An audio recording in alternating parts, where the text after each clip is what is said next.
So we're away here in the B final. No false start this time. 27 in the field. It is a big field. These guys will be looking to push the pace and state their claim for all the reasons why they should be in the A final. Exactly. I've come up to join you for this one, Lynchy. It's difficult, isn't it? Because they've got so many entrants for that 5,000 metres. It's, oh, you know, you'd want to be in that A race, but then again, if you had joined them, you'd have to run that heat and final scenario, which, you know, they do at major championships, but for some of these athletes, it's probably a little bit easier to do the time finals. Well, we do have the days to do it now. Yeah, true. When it was a, 2.5, 3-day, 4-day program, you would have to do these time finals. And generally, the 5,000 metres, it's sometimes been at a different track classic. It's been in Sydney, but look, it'd be a tough ask because a lot of these guys, like Lachlan, who's leading the way right now, he was actually in the 1,500 metre final last night. So he's had to run heats of that, final of that, and now 5,000 metres. It's a tough ask. It's a very, very tough ask, isn't he? But he's had such a great season this season. He ran an 800 at the Melbourne Track Classic, so he's got such range of ability. The other thing that has a problem, I think, that if you're going to have these sort of races, you have to make sure that there's no paces in either of the races as well. Correct. It is a championship, so no one should be pacemaking at all in these races. Which, in the women's 5,000 metres, I've heard that they do have a pacer in it, so it's an interesting one. Is there a B final for the women's race? No, there's not, but it's still... At what point does championship racing become more like a circuit race when you've got the pace in it? But I guess the athletes don't get a lot of opportunities to run 5,000 metre races against each other here in Australia. So what they're trying to do is set up that fast time without letting one of the athletes sacrifice themselves, which in these conditions that we've seen being so windy, some of the athletes that have perhaps sacrificed themselves by leading too early have paid for it in the back end. I guess the one that we can think of automatically is Lyndon last night, which was heartbreaking for the experienced athlete to go through that, but she did push the pace bravely, but just paid for it because of the conditions at the end. Yeah, it was tough, but Caldwell was strong. We thought she was going to do that last year. She looked likely to go past it. Lyndon just in a different space back then and just had the strength to pull past, but not this time around. It's Lachlan Cook leading the way from the University of Queensland out in front. He's been coming down to Victoria to race a little bit this season. His season's best from the Box Hill race in March was 14:14. He's going to college in the US. 2:55 for that first 1,000 metres.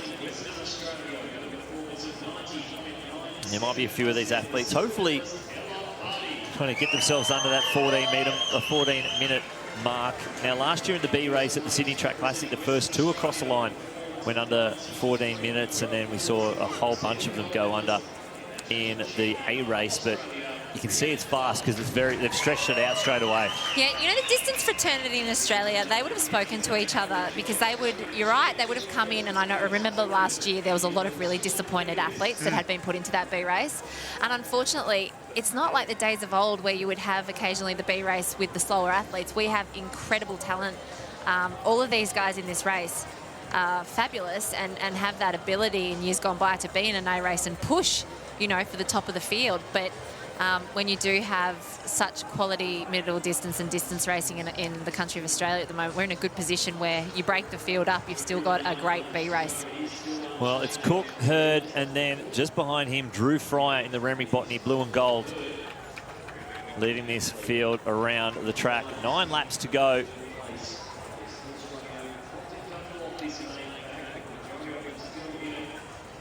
Youngster in the field who actually has the under 18, I think, national record, Sam Clifford, sitting at about 6th at the moment. And we saw him in the heats of the 15. He took control of it, set the pace, but unfortunately just did not have the legs to hold on at the end. Another one who took the pace and was really brave in the wind and paid for it. I wonder if we'll have the same problem in the 800s that's coming up shortly in the finals. I can only imagine that the coaches are really considering tactics for that carefully, because in the women's 800 you have Ned Brophy coaching Katrina Bissett, who coached Lyndon, so maybe they'll change their race plans for this final because of it. But Sam Clifford with the headband on, sitting, you know, towards the front of the pack on the outside as he comes through with that headband. Incredible junior, 19 years of age still. He's got a few PBs this year over the 1,500 and 3,000. My goodness, he is a tough cookie, but 2021 was so tough for him. He had a lot of pressure on his shoulders, and it's so hard to watch these juniors when they do come through and everyone's watching them and they just have that down year, because it's going to happen. You rarely see an athlete go through their whole career without having a tough year. So it's the way you bounce back from the disappointment. All athletes in all sports will have times where they've not been in the shape of their life, and it's the way they react to it and they bounce back. But Sam's doing really well this year by having got some PBs on the board. Yeah, it's good to see him back out there competing. You would have just seen Jack Downey on the bottom right-hand side of your screen. His first attempt at 5.25, unfortunately a miss for the South Australian. National champion last year when Curtis Marshall no-heighted, which was a bit of a shock. But again, tricky conditions last year for the pole vault. Hopefully it's a little bit stiller down there. They're in that main stadium. They would have set the bag up to the side that the vaulters would like, and fingers crossed we get some good jumps as Dalton Demedio, who won that Sydney Track Classic, is on the screen ready to take his attempt. Yeah, so a couple of extra Queenslanders up the front there. McLennan and Hobbs now just behind Hurd and Cook. But Cook, ever since he's taken the lead, he's stretching his field out as much as possible. And really trying to make sure that as many of those athletes as possible can perform as fast as they can. There's one junior athlete in the field, Patrick Cantlin from New South Wales. He'll be looking to get himself a qualifier as well and set himself up, go as fast as he can. And you can tell that the pace is definitely on. He's doing a great job by stringing them out. You can just see he's like the driver of the train there, leading them all through.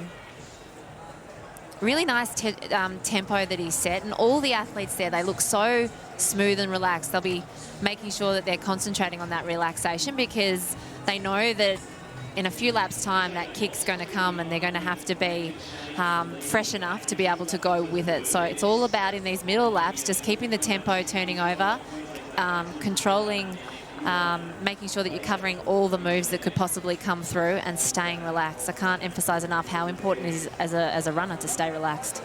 So Eli Baker just on the back of that front pack of 7. So it's Cook, Hurd, Hobbs, McLennan, then Fisk and Fryer and McLennan. Eli Baker just trying to catch that athlete, trying to close that gap. It's like Angus Armstrong just getting a red flag on that one.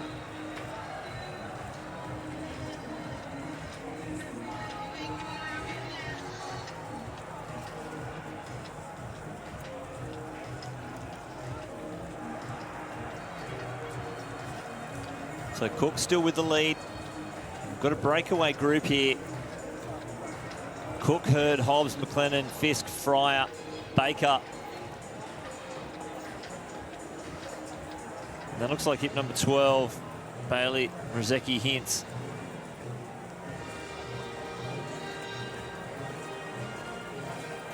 And Aidan Hobbs, we can see there on the screen in the white and red that you were speaking about. He's 35 years of age. Don't want to mention anyone's that they're getting on in years, but he's a steeplechaser, isn't he, as well, Lynchy? Yeah, competing in the steeplechase here at the Championships. He was first in the Queensland Championships? Correct. And he was a little bit disappointed with how his steeple went this year. I know last year at the National Championships he hit a personal best with a very fast race, and yep, unfortunately this year not quite up to the pace.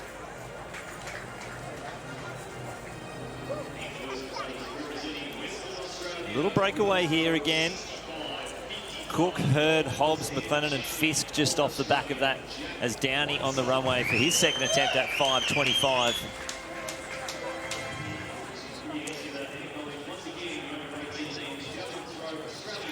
Unbelievable, this pace that's been set. I don't actually think that athletes are dropping off because the pace is upped. Cook is just really holding that tempo so well. He's holding his form. He obviously has trained at this pace and he knows that he can do it, and he's just clicking off the laps at that pace, and because it is such a good tempo, he's dropping off those athletes who have been going a little bit faster to try and keep up with it. You know, that's what you want to do if you're going to go to the front. You want to do it relaxed, you want to do it smooth, you want to make sure your technique's good, but you also want to drop off the athletes who perhaps aren't in the same fitness level, the same tempo level that you're able to produce. So you have to do it, and you just keep going and bide your time, because they may not drop off straight away, but gradually you will still start to whittle away that lead pack, and at the moment we've got it down to 5. Yeah, well, you don't come to the B final to just take the win. You're out here to prove a point, and you're out here to run fast. So that's what this front group is doing. They come around, they're going to have 3 laps to go. There is a chase group. And this is such a great shot, because it's really handy to be able to look at the faces of the athletes. And here you can see Cook's just starting to look like he's hurting a little bit. And that's fair enough, because he's the one who's sacrificed himself to push this pace. But Lachlan Hurd looks absolutely sensational there in second. He has just tucked himself right in there the whole way, and he's just been able to switch off and not worry about anything except just making sure that he is ticking over and staying relaxed. And you can see with Hobbs how he's starting to, Cook, sorry, how he's starting to look down and just get that little bit of technique wobbles, and they're the telltale signs of it starting to hurt a little bit. Yeah, there's a few grimaces of the face there when they came around with 1,200 left to go. So it's Cook from Queensland, then Hurd, Hobbs, McLennan, and they're just dropping Fisk off just a touch. Hurd looks like he might be going around the outside. He might have noticed a bit of a slowdown in the cadence of Cook without passing the Fijian athlete here, Yeshnil Karan. Oh, that's the problem when you start to pass people. Like if you are in that train line and you don't see it coming up, you just have to be. And if you have switched off, you know, which a lot of these athletes who have that luxury of being able to switch off a little bit because Cook is taking all the work, then you can sometimes get into a bit of trouble when you are pacing those those lap guys that you're passing. But as we say that, Hurd's made the move. He can sense that Cook is starting to fatigue and the business end of the race is starting to happen. So he knows that he wants to keep that tempo going, get the time on the board, but he also wants that win. Yeah, so it's Hurd now out into the front. Hobbs and McLennan chasing after him. Cook still holding on to that 4th position. Fisk up there as well. But it's a long way from home. 600 metres left to go here for our athletes in the 5,000 metre B final at the Australian Athletics Championships for 2022. There's a bit of a gap opening up to McLennan. Hurd looks good. He was running superbly over the 1,500 metres. And he's going to grind this one out a long way from home. He looks the better of the athletes with 4:50 to go here. Hobbs, McLennan, Cook and Fisk just fading, but Hurd looks fantastic. He's going to get the bell. 13-13. Let's see what he can do on that last lap. I mean, it's all in his facial expressions, and you see how relaxed he is around those shoulders. He's just really smooth. So you could almost tell with a few laps to go that he was the athlete to watch, just because he just looked like he was running that tempo so easily. And look at him open up. He's made such a gap in such a short period of time. He's really in good shape, Hurd. Can he get close to his seed performance? He came in with a 14:17. I reckon he can do something special here. How fast will he close? Will he go sub 60 last lap? He's going to come around the home straight. McLennan now goes around Hobbs. So McLennan's in second place, Hobbs in third. Fisk now just going past Cook, about 180 to go. But into the home straight will be your B final champion. The clock just ticks over 14 minutes. Hurd moves out into the outside of lane 1, into lane 2. And he's going to take the win here in the 5,000 metre B race. And it's going to be under his seed performance, 14:15.05. McLennan, he crosses the line next. Then it'll be Hobbs, Fisk, Cook will hold on. And a very fast finishing Bailey Mazecki Hintz will just finish outside of that top group. Looks like Tom Bowers there as well. What you couldn't see just to the right of your screen was Lachlan Hurd clapping, the teacher. By trade, he was very happy with that performance, and as he should be, Lynchy. What a fabulous run. Yeah, it was. Sorry, that was just Benjamin Baisha crossing, not Tom Bowers. A fantastic run there. But Hurd, what an effort. Cook gave them that opportunity to run as quick as possible. Yeah, they should be buying Cook a drink, shouldn't they? Because he was fabulous with how he attacked that race, and I think that he will have won a lot of fans by the way he sacrificed himself there. But he knew it needed to be fast. He knew he wanted to put a time on the board, and Cook should walk away very proud of his performance because it was very brave. That was a fantastic effort, but Hurd looks superb after 2 1500s this week and a 5,000 metre B race under his belt. And you know what? He's like the smiling assassin. He always looks quite happy. And I think he's one of those athletes, you know, he's still so young at 23 years of age that I think he's going to have a bright future. And I don't know how much longer we're going to see him in B races. No, well, after that performance, surely it's an automatic upgrade, winning the B race, that you get put into the A race next year. It's like relegation. I love it. Does that mean the two who finish at the back in the 5,000 A race get dropped down? Yeah, why not? So unfortunately, Jack Downey has just missed his third attempt at 5:25, so his competition will be over. Demedio next on the runway, his last attempt at 5:25.